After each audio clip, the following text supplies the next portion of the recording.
কোনো সমস্যা হোক, তা গ্রামের হোক কি শহরের হোক কি আর যে কোনো রোগের হোক কি হসপিটালের হোক, এগুলো সমস্যা আমার কাছে আসে যখন আমি আমার গোল ঘরে বসি।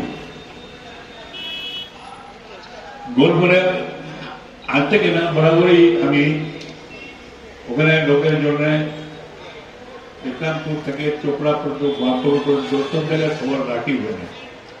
অনেক লোক আসেই, গোয়ালপুর তো আছে, চোপড়া ঠিক আছে, আমার ইসলামপুরের বাসিন্দারাও আছে, বহু সমস্যা নিয়ে চলে আসে। তো আমি ওদের সকলের কথা শুনে যার কিছু করা আমি করি, সমস্যা মিটিয়ে দিই, ঝামেলা মিটিয়ে দিই। যে কোনো সমস্যা হোক প্রশাসনকে দিয়ে করি, পুলিশ প্রশাসন বা আমাদের নিজের জায়গায় সমাধান চাই। তো এখানে ইসলামপুরের এই যে প্রতিপার্থ ব্যবসায়ী সমিতির যে একটা কমিটি ছিল, ওই যে সমর দাস আর সুভাষ চক্রবর্তী দুজন ছিল ওই কমিটির নেতা। যখন এই রাস্তাটা ভাঙার কথা উঠেছিল যে 4 লেন রোড হাইওয়ে পাস হবে, ন্যাশনাল হাইওয়ে পাস হবে, তার জন্য সকলকে ভেঙে যেতে হবে, তখন এই কমিটি তৈরি হয়েছিল এই সমর দাসের আর সুভাষ চক্রবর্তীর নেতৃত্বে। এরা সব সিপিএমের লোক ছিল তখন, এরা তো আরম্ভ করেছিল এখানে বৈঠক করে যে আমি তখন এমএলএ, আর এরা যত এখান থেকে বরহট থেকে নিয়ে একেবারে ফার্ম কলোনি পর্যন্ত দুধারে যে দোকানদাররা ছিল, ওই দোকানদাররা সব আমাদের পূর্ব পাকিস্তান থেকে এসেছিল, সব গরিব অসহায় ছিল তারা, তাদের কোন রাস্তা ছিল না। ইসলামপুরে আছে যে আমার বাবার থানা কলোনি, ক্ষুদিরাম পল্লী, শান্তিনগর কলোনি, আমার বাবা ইউসুফ চৌধুরী তখন যে জমিদার, এইগুলোতে জমি ফেলে দিয়েছিলেন সকলে। মিলন পল্লীতে, এদিকে আমার ঠিক ডাঙ্গিতে, সব জায়গায়। তো আমি বলছিলাম যে কিন্তু ওদের রোজগার ছিল না, ওরা রোজগার কিভাবে কি উঠবে? এই রাস্তা করেই, ন্যাশনাল হাইওয়ে রাস্তা করেই ওরা দোকান করলো, ছোট ছোট দোকান ব্যবসা করার জন্য, আর ওইখান থেকে ওরা রোজগার করত। একেবারে ফার্ম কলোনি থেকে নিয়ে আপনার বরহট পর্যন্ত, এই বরহট পর্যন্ত ছিল আমাদের এই দোকানদারের দোকান। এখন যে 4 লেন রাস্তাও ন্যাশনাল হাইওয়ে পাস হবে, সবাই চমকে গেল, আমরা যাবো কোথায়? এখন কোথায় রোজগার করবো, কোথায় কি করবো?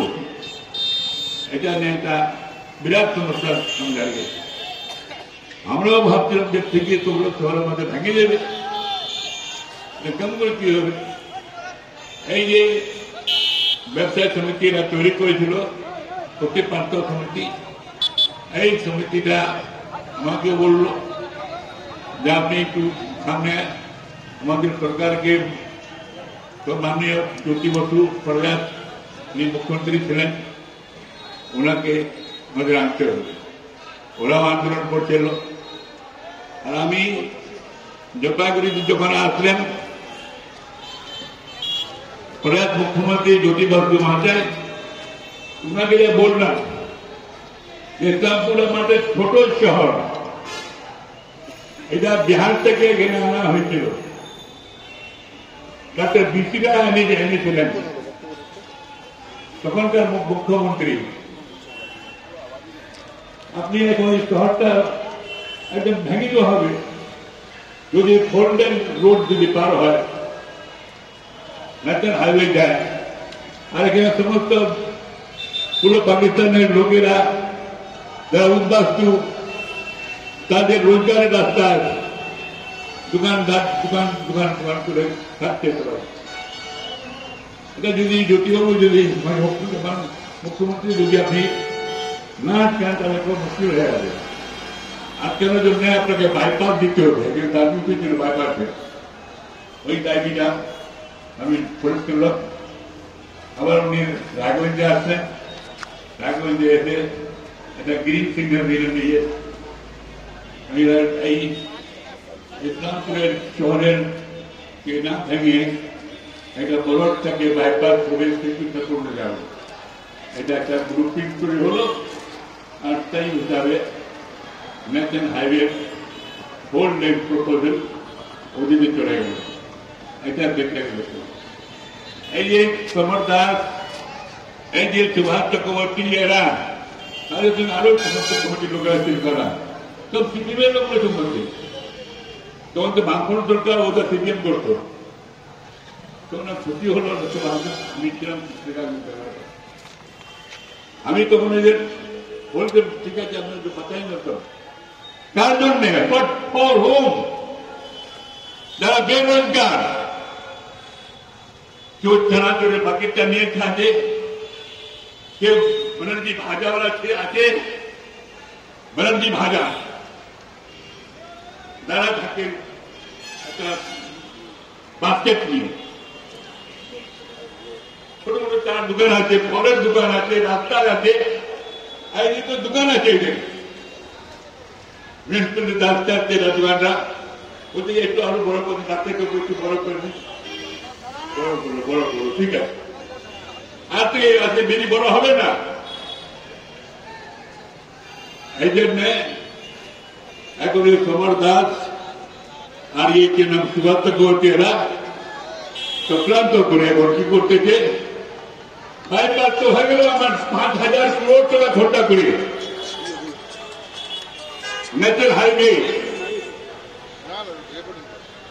তার জন্য এই এখানকার লোকগুলোকে বাঁচানোর জন্য, এদের বাঁচানোর জন্য রাস্তার দিকে হলো।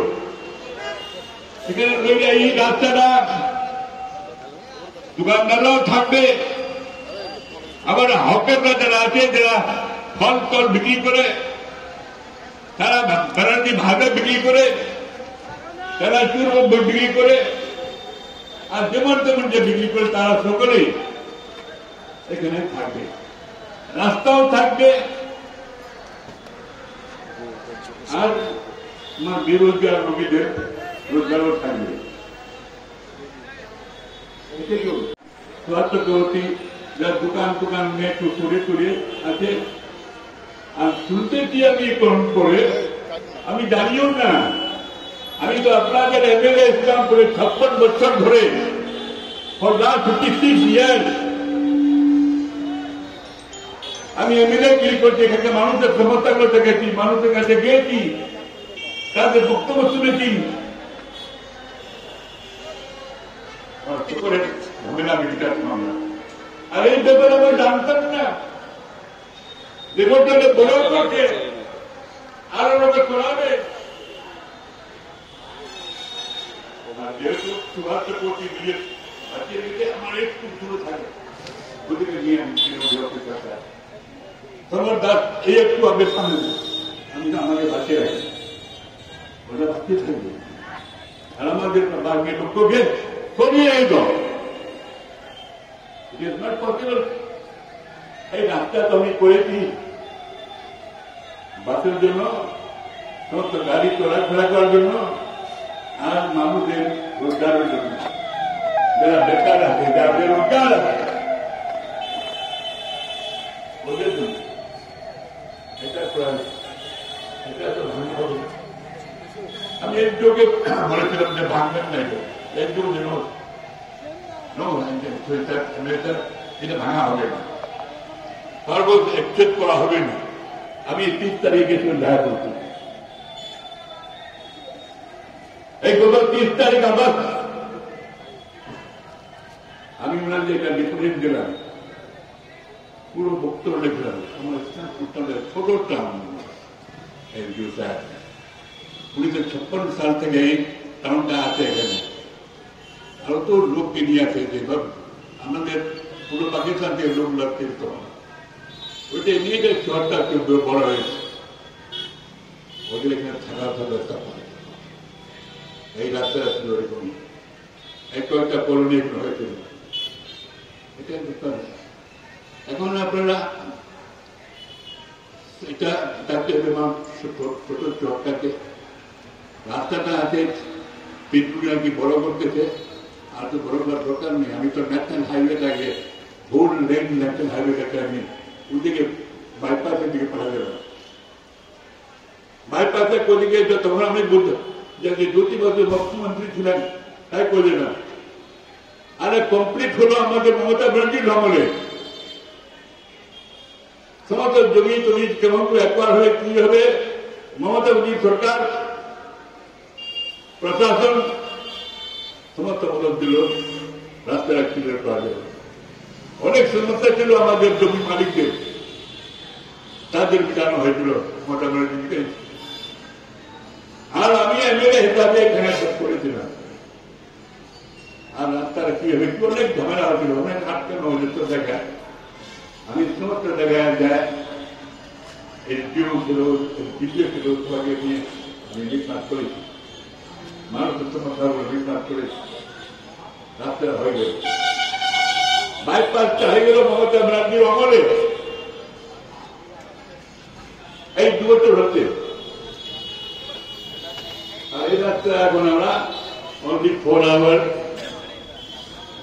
এই ট্রান্সপোর্টেশন অ্যান্ড আর আমাদের বেরোজগার লোকের জন্য সবাই কেউ চালাকের কথা নিলাম কেউ ওটা খাতা নিয়ে এখানে করেন কিছু করেন কেউ আপনাদের করাবে না পিরুন্ডি মাধ্যমে করতে যা পিরুন্ডিকে আমি বলে দিচ্ছি মাধ্যমিক করে আমি একজনকে বলে দিয়েছি যে পিরুন্ডি কোনো মাধ্যমিক যেন না করে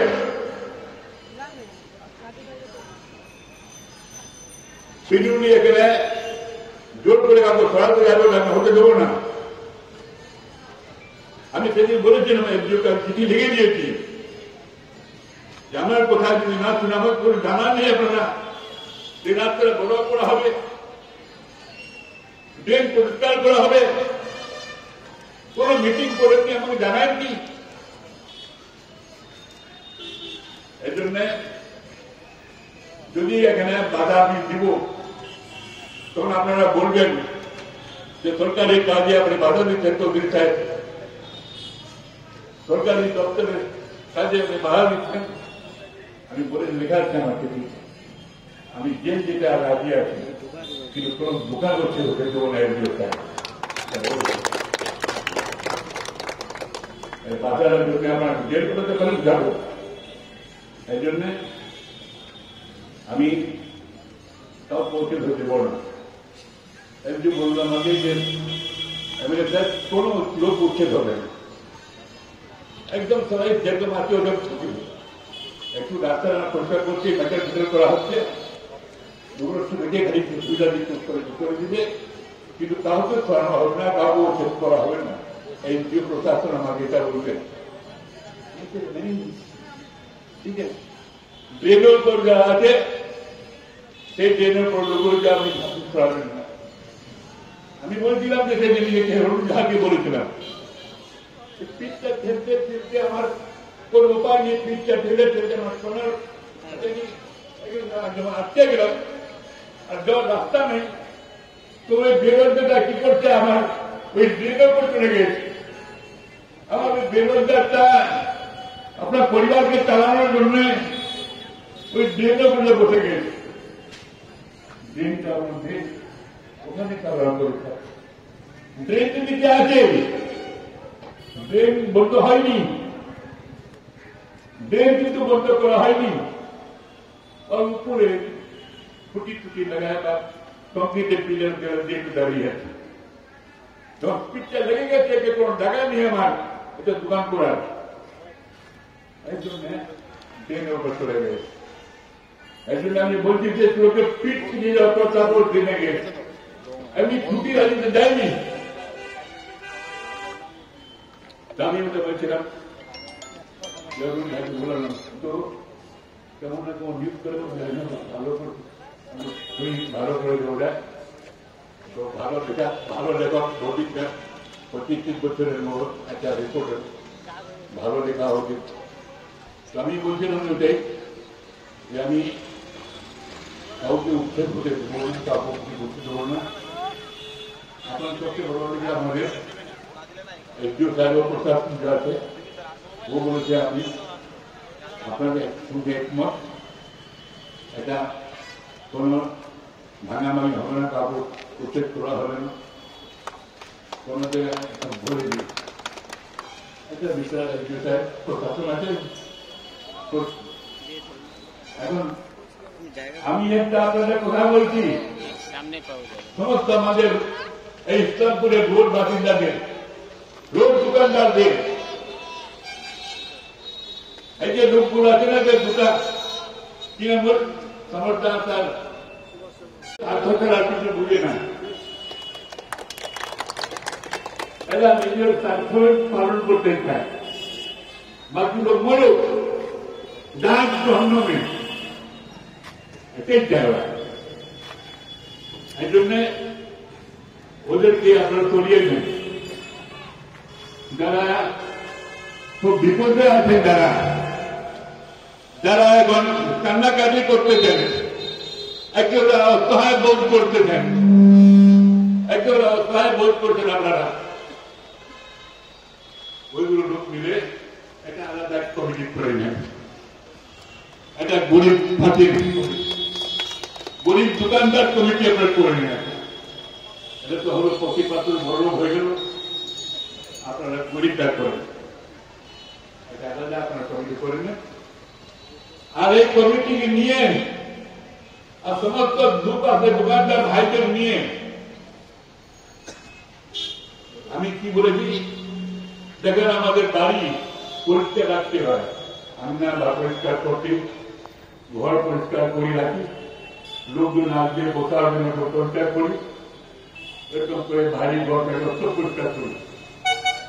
ওরকমই আমার শহরটা আছে, শহর ইসলামপুরকেও পরিষ্কার রাখতে হবে, শহরটাকে পরিষ্কার রাখতে হবে।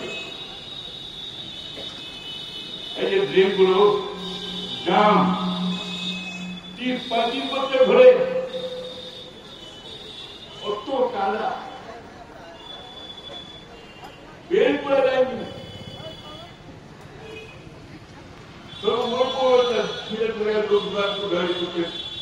বন্ধ আসছে, বেশি থাকলে একটা ডেঙ্গু বুখার হয়ে যাবে, জ্বর হয়ে যাবে, এরকম অবস্থা। এই জন্য আমি ঠিক করেছি যে ট্রেনটা পরিষ্কার করা অনেকদিন থেকে ছিল, কিন্তু মাস্টার প্ল্যান বানায়নি না। ড্রেনটার জন্য এই যে পানি জল বললে বেড়ে হয়ে যাবে কোথায় হোটেল কোন একটা আউটলেটের মধ্যে যা করবে, আউটলেট করত যদি আমরা বাড়িতে স্টপ ট্যাঙ্কি করি, আমরা বাড়িতে একটা স্টপ ট্যাঙ্কি করি, সেই স্টপ ট্যাঙ্কিতে যায় সমস্ত জল পড়ে যায়। ওইরকম এখানে একটা স্টপ ট্যাঙ্কি হওয়া দরকার ছিল, যেটাকে আউটলেট বলা হয়, সেটা করেই নি। সেটা না করে আমি কি হয়েছে বলে আছে, এখানকার চেয়ারম্যান কাউন্সিলররা অসহায় অবস্থায় ছিল, কিছু করতে ভাবতে অনেক করে ঠিক করা যাবে। তখন আমি ওই বিভূতি গোয়েল এসডিও ছিল, ও অ্যাডমিনিস্ট্রেটর হয়েছিল কিছুদিনের, যেহেতু তখন কানিয়ার ন্যায় চেক হয়ে গেছিল বলে কানিয়ার ন্যায় চেক ভাবেও অ্যাডমিনিস্ট্রেটর হয়েছিল। ওই অ্যাডমিনিস্ট্রেটরকে নিয়ে আমি তোমার মন্ত্রী ছিলাম, আমি গেলাম ড্রেনগুলো দেখতে। আমি দেখলাম ড্রেনটা বন্ধ আছে। আমি শুনেছিলাম যে একটা লোক দারু খাবে পড়ে গেল, ওখানে মরে গেল, ড্রেনের ভিতরে জল ধুয়ে গেল। 3 দিন পর ওই ডেড বডি বেরোয়েছে। আমি তখন একজনকে বলেছিলাম যে আপনি এখন অ্যাডমিনিস্ট্রেটিভ আপনি এটা পরিষ্কার করে দেন। বলে দেন যে পয়সা লাগবে স্যার, এটা পয়সা লাগবে, টাকা লাগবে স্যার। ফান্ড তো নেই আমাদের ফাউন্ডেশন ফান্ড। ঠিক আছে, আমি এমএলএ ফান্ডটা দিয়ে দিচ্ছি, আপনি 5 লাখ টাকা নিন, 4.5 লাখ টাকা আমি ওকে বললাম নিয়ে নিন, আপনি দিয়ে কিছু দিয়েছিল বলে পরিষ্কার করেছিল বলে তো নেই। এখন আমি ঠিক করেছি এটা, ওই যে এমএলএ ফান্ড থেকে যে কানিয়া চাইতো আমি কানিয়াকে দিয়ে দিতে পারতাম, কোনদিন বলতেই না কিছু সমস্যা থাকলে কিছু বলবে তো জানালে তো আমি ক্যামেরে আছি, কিছু থাকে আমার কাছে করার সময় করতাম, ও বলেই না। তো আমি ও কানিয়াকে মদত করতে পারতাম। এখন ঠিক করেছি আমি, আপনারা জানেন যে সামনে পূজা আছে 1 মাস পর, এখন দোকানদারি বাজার ঘাটের সমস্ত লোকের সুবিধা, নিজে নিজে ডেকোরেশন করেছে, লাইটিং করেছে, মুখ করেছে, নিজে নিজে দোকানের সামনে ব্যবসা করে ভালো উজ্জ্বল হওয়ার জন্য সমস্ত লোক লেগে আছে। সমস্ত ব্যবসায়ী কি রোডের তো হোক কি বাজারের ভিতরে হোক, সব জায়গায় 1 মাসের কামাই হবে ওদের 12 মাসের কামাই। এই যে পুজোর 1 মাস 2 মাস যে চলবে, এই 2 মাসের কামাইতে আমাদের ইসলামপুরের শহরের গরিব ভাইদের সমস্ত 12 মাসের রোজগার হয়ে যায়। এই জন্য তারা কোন রকমের অসুবিধা করতে চায় না। আর প্রশাসনকে বলা হয়েছে যে অনুরোধ দেবে। মমতা ব্যানার্জি মাননীয় মুখ্যমন্ত্রীও বলছেন যে আমাদের পুজোর সময় সকলকে পুরো প্রথম সরিয়ে রাখতে হবে, কারো কোনো অসুবিধা না হয়, না কোনো ঝামেলা না হচ্ছে, সকলের অসুবিধা দূর করতে হবে, এটাই মমতা ব্যানার্জি বলেছে। সেই জন্য আমি আপনাদের কাছে বলছি যে আমাদের মমতা ব্যানার্জি সরকার, মমতা ব্যানার্জি একটা দয়াবান মুখ্যমন্ত্রী, আমাদের এটা দয়াবান মুখ্যমন্ত্রী, খুব সংগ্রাম করে উঠেছেন উনি, অনেক বিপদে তুমি লড়াই করেছেন, অনেক অত্যাচার লড়াই করেছেন, মানুষ মাঝে ভোটে আছে 13-14 ভোটে করেছিল। মমতা ব্যানার্জি কি অর্জন করবে? মানুষকে কষ্ট দিবে? ভুল করলে কোনো অ্যাক্সিডেন্ট ঘটে আছে, কোনো অ্যাক্সিডেন্ট হয়ে যায়, কোনো কিছু হয়ে যায়, রোড অ্যাক্সিডেন্ট ব্যাপার, সে মমতা ব্যানার্জি কি করতে আছে আমাদের প্রকৃতায় যে দুষ্কৃতি ঝামেলা করে দিয়েছে, মমতা ব্যানার্জি কি করতে আছে?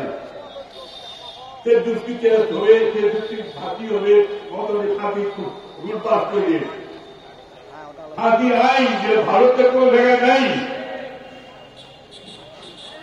ভারতের কোন জায়গায় নাই।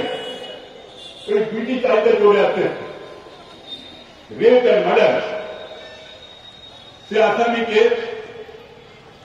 কোন শাস্তি মৃত্যুদণ্ড হতো না, 6 মাস 6 বছর 7 বছর সাজা, 25 বছর সাজা, 20 বছর সাজা, এগুলো হতো।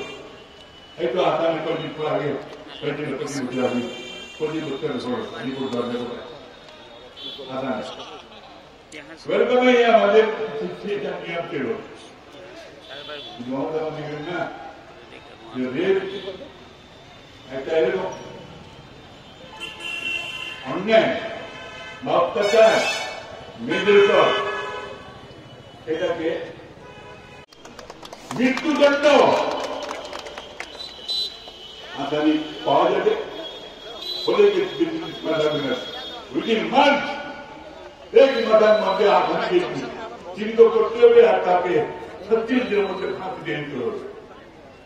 এই আমরা গতকাল প্রোগ্রাম में 3 তারিখে করলাম, 3 সেপ্টেম্বরে আমরা বিধানসভায় আইন পাস করেছি। মমতা ব্যানার্জি সামনে তিনি পাস করলেন, ল মিনিস্টার দিয়েছেন আমাদের এখানে বিধানসভায় বিলটা, আর সেই বিলটা আমরা পাস করে দিয়েছি।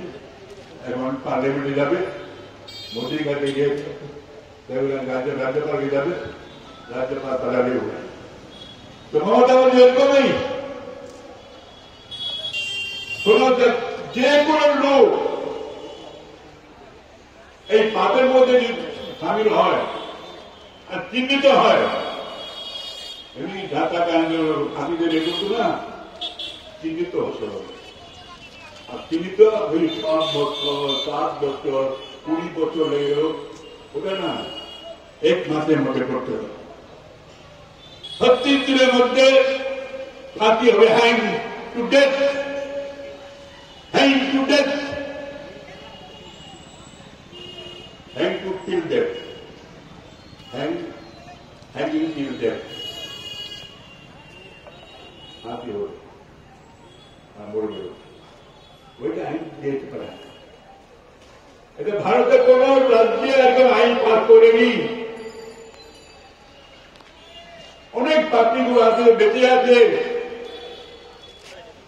টাকা পয়সা দিয়ে, উকিলকে টাকা দিয়ে, পুলিশকে টাকা দিয়ে, বাবার কোন রকমের মতো বাকি আছে, রেপো করতে মারলো করতে, কিন্তু বেঁচে আছে। মমতা আইন করেছে সেটা ফাঁসি হবে। এই জন্য আপনাদের কাছে বলতেছি এখন যে মমতা ব্যানার্জি আর কি করবে, তার আজকে দখল করেছে, বলেছে যে আপনারা অনেকদিন হয়তো 1 মাস ধরে এই 9 থেকে আরম্ভ করছিলেন, আপনাদের করতেছে, এখন আন্দোলনকে বন্ধ করেন। এখন পূজার সময় আসছে, আপনারা পূজার সময় সামিল হন, ভালো হবে।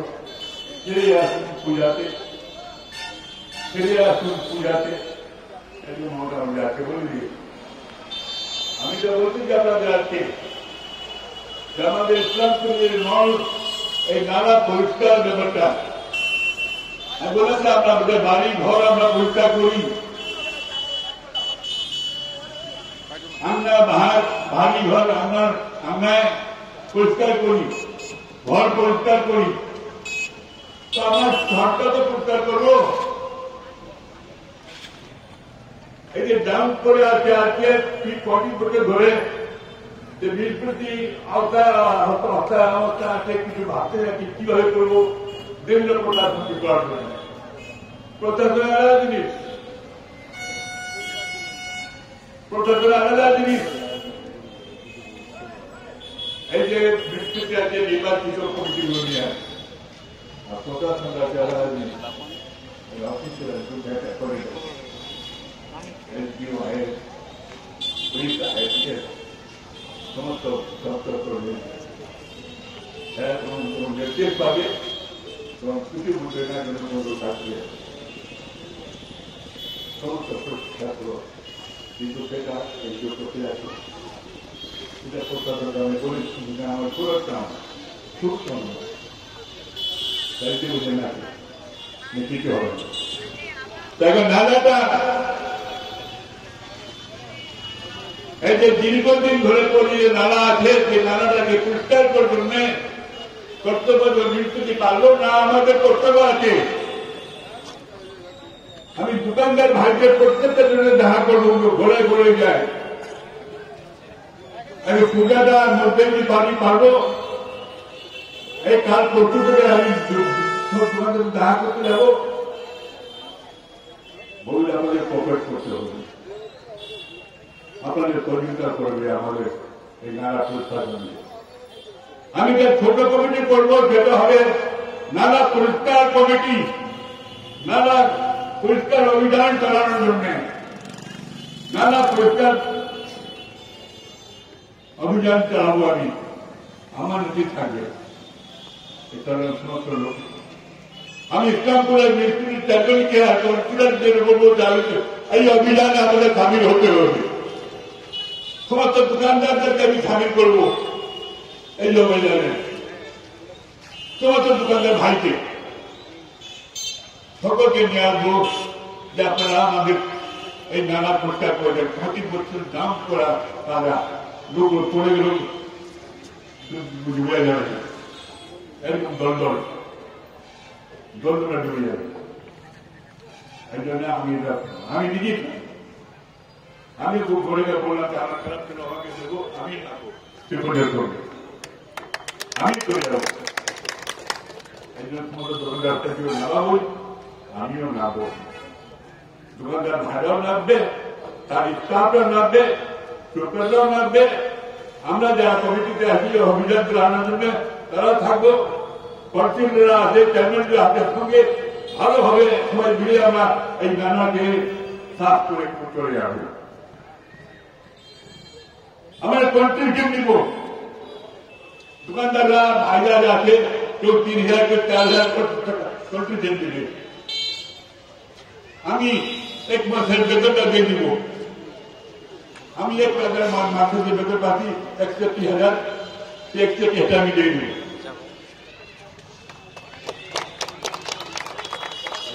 করার জন্য উচ্চতরের থাকবে, লেবার থাকবে, এই দামটাকে পরিষ্কার করবে। আমি আর এমএলএ ফান্ডার নামতে পারবো না, সবই তো করে দিবে। এই জন্য আমি ভাবলাম যে 17 থেকে 3,000 টাকা খরচা করবো, আর প্রেজেন্ট করে এই দুপাশে রোডের ড্রেন সাফাই করার জন্য পরিষ্কার করে অভিযান করা হবে। কিন্তু কবে? পূজার পর, ছট পূজা। একটা দিওয়ালি হয়, দিওয়ালির পর ছট পূজা হয়। এই ছট পূজা আমরা দিন থেকে তাদের আমরা প্রস্তুতি করবই। এই ছট পূজা শেষ যেমনি হবে তার 2-1 দিন মধ্যে আমরা যত লোক থাকবে আমার সঙ্গে, তোমাদের দোকানদারকে একদিন আগেই আমি দোকানদাররা, দোকানদারের স্টাফ, আমাদের কমিটির লোকেরা, আজ কনসিলরা আছে, আমাদের চেয়ারম্যানজি সঙ্গে থাকলে খুব ভালো হয়। সকলকে আমি থাকবো। আমি 1 মাসে আমার নিজের বেতনটা 1,000 যেন পাই, সেটা আমি দিয়েছি আমি সমস্ত দোকানদারদের কাছে 3,000 দিব, যা দুটো পাই প্রতি দুঃখ। বাজারও যদি দেয়